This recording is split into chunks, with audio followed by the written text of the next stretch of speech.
خدا چیست؟ اگر هست چرا نست؟ اگر نست چرا بر در متروکه بکوبم؟ اگر هست چه کارست که مخفی شده از خلق؟ خدایی که موظف به خدایست همانست.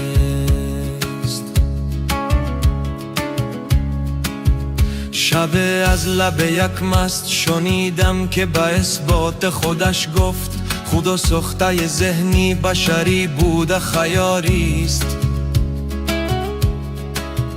یک فوز بفرگشت و یک گفت یک قوه و دیگر نفر گفت خدا از پدران آمده هرسیست.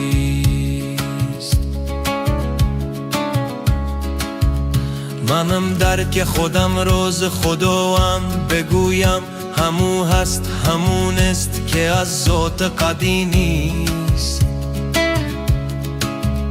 هم هستیز خدا بوده همو خانه به هستیست. خدا در دل مزدست که دایم پی پیمان پرستیست.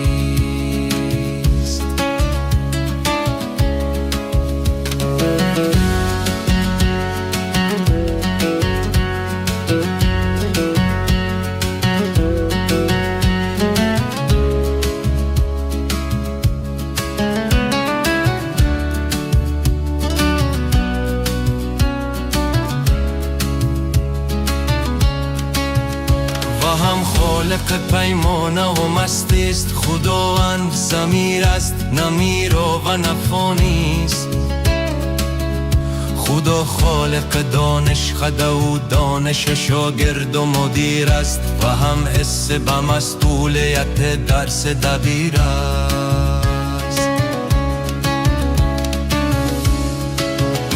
خدا لقمه پرچرب شبانگاه امیر است. خدا تکه نان بد و دستان فقیر است. خدا بخشش عهد و می در بند اسیر است. در مکتب زردشت ملقب به اوراست. از جمله ارکان و حدود است که یکتاست. الله همان یهوه موسیست که پیداست. هم خالق بودست هم خالق عیسیست و خالق بنیاست که هر دور امیر است.